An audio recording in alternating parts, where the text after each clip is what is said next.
অনেক সময় দেখা যায় আমরা ছবির ভিতরে বিভিন্ন রকম এলিমেন্ট যোগ করি।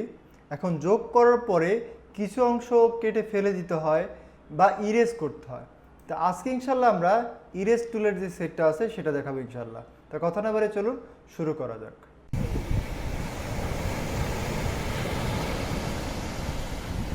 আসসালামু আলাইকুম, আমি শরীফুল ইসলাম, স্টার্ট উইথ শরীফুলের পক্ষ থেকে স্বাগতম।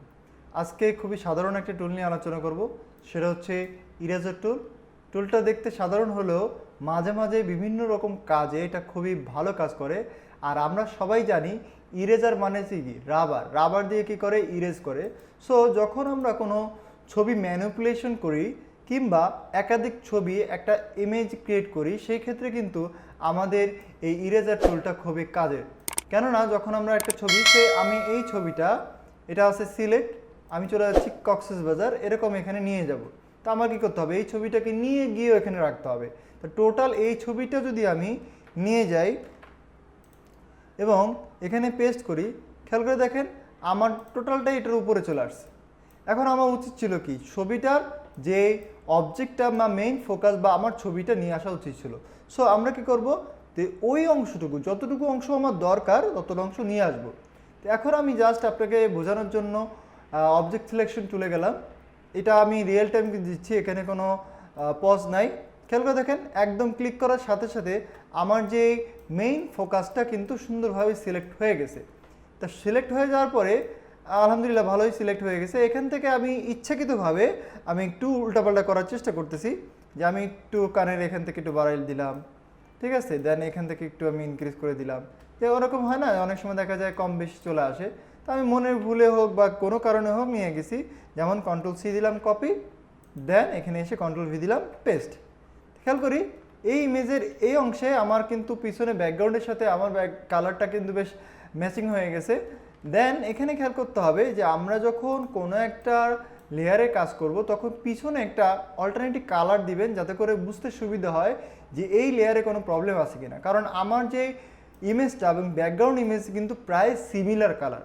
তো সেক্ষেত্রে আমি কি করব, একটা অল্টারনেটিভ কালার দিব, বা যে কোনো একটা কালার, যেই কালারটা আমার ইমেজের ভিতরে খুবই কম আছে এরকম একটা কালার নেবেন, নিয়ে একটা নতুন লেয়ার নিয়ে অল্টার ব্যাকস্পেস দিয়ে নতুন দিবেন। খেয়াল করে দেখেন এখন কিন্তু আমরা স্পষ্টভাবে বুঝতে পারতেছি যে কোথায় কোথায় আমার প্রবলেম ক্রিয়েট হয়ে গেছে।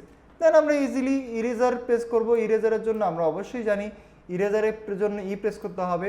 আর এখান থেকে খেয়াল করে রাখবেন একটু হার্ড ব্রাশ দিয়ে নেবেন। আর ব্রাশ সম্পর্কে অলরেডি আমরা জানি, না জানলে অবশ্যই ভিডিওটা দেখে নেবেন।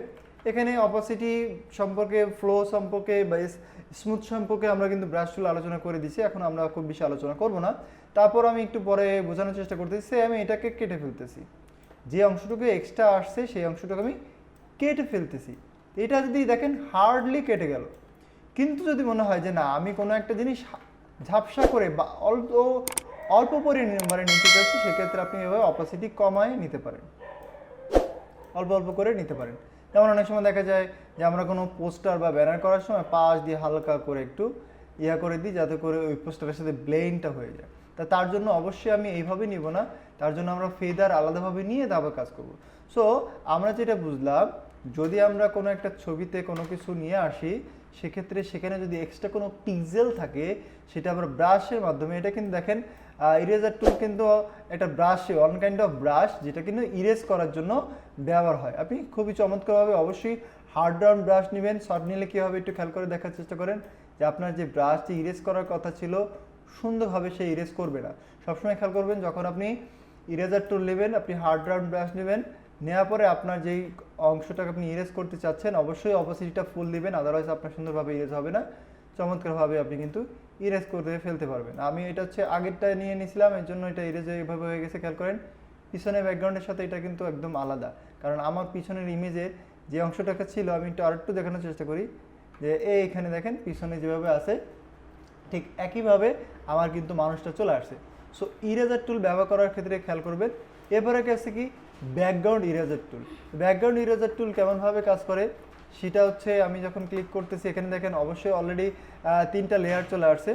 তো এটা আমি যখন এখানে গেলাম ব্যাকগ্রাউন্ড ইরেজার টুল এবং এটাকে যখন ইনক্রিজ করলাম, খেয়াল করে দেখেন আমার ইরেজটা কিন্তু ছাড়া ছাড়াভাবে আসছে, কেননা এইটা স্মুথলি কাজ করে না। তো এই জন্য আমি আপনাদের সাজেস্ট করব যে ব্যাকগ্রাউন্ড ইরেজার টুল না নিয়ে আপনি সরাসরি ইরেজার টুল নিতে পারেন, কিংবা আপনি চাইলে ম্যাজিক ইরেজারও ব্যবহার করতে পারেন। তো আমরা এখন ম্যাজিক ইরেজার টুলের কাজটা দেখতেছি। ম্যাজিকের কাজ কি? যে সকল জিনিসটা আপনার রিয়েলিস্টিক জিনিস না, সাধারণত আর্টিস্টিক যে ইমেজগুলো হয় সেই ইমেজের ক্ষেত্রে সেম কালারে যদি কোনো কিছু ইরেজ করতে হয় সেক্ষেত্রে আপনি চাইলে অনায়াসেই করতে পারেন। কি যেমন এখানে দেখেন লেখা আছে কি যে ম্যাজিক ইরেজার টুল।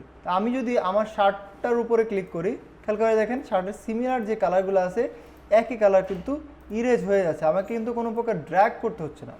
তো ড্র্যাগ করতে না হওয়ার কারণে আমি ইজিলি এটা ইরেজ করতে পারছি। বাট এটাকে আসলে সুন্দর লাগতেছে না। যখন আমরা কোনো রিয়েলিস্টিক না আর্টিস্টিক জিনিসের ব্যাকগ্রাউন্ড ইরেজ করতে চাই তখন অবশ্যই আমরা কি করব, ম্যাজিক ইরেজার টুল ব্যবহার করব। খেয়াল করেন আমরা যদি এই নিচের সেম কালার একটা যদি থাকে, এখন সেখানে যদি জাস্ট একটা ক্লিক করি, ক্লিক করার সাথে সাথে কিন্তু টোটালটা ইরেজ হয়ে গেছে, আমার কন্ট্রোল এ দিয়ে কন্ট্রোল এক্স প্রেস করার দরকার হয় না। তো এইভাবে আপনি চাইলে অনায়াসেই এইটা ব্যবহার করতে পারেন। তাহলে আমরা আজকে কি শিখলাম? Eraser tool, background eraser tool আর হচ্ছে ম্যাজিক ইরেজার টুল। আর অলরেডি আমরা এখান থেকে জানি যে এটা থেকে আপনি hard brush tool, soft brush tool কীভাবে ব্যবহার করবেন। এখানে ব্রাশের ব্যাপার আছে, পেন্সিল আছে, পেন্সিল টুল নিয়ে অলরেডি আমরা আলোচনা করে দিছি। অপাসিটি, ফ্লো অ্যান্ড স্মুথনেস সম্পর্কে আমরা কিন্তু জানি। তো আজকে মূলত আমরা 3টা টুল নিয়ে আলোচনা করলাম, সেটা হচ্ছে eraser tool, background eraser tool আর হচ্ছে ম্যাজিক টুল। আশা করি ইরেজার টুল সম্পর্কে আপনাদের ভালো একটা ধারণা আমি দিতে পেরেছি। ভিডিও যদি ভালো লাগে অবশ্যই একটি লাইক দিবেন। ইরেজার সম্পর্কে কোনো মতামত থাকলে অবশ্যই আমাকে জানাবেন। আর আমার চ্যানেলে যদি নতুন হয়ে থাকেন অবশ্যই সাবস্ক্রাইব করবেন। খোদা হাফেজ।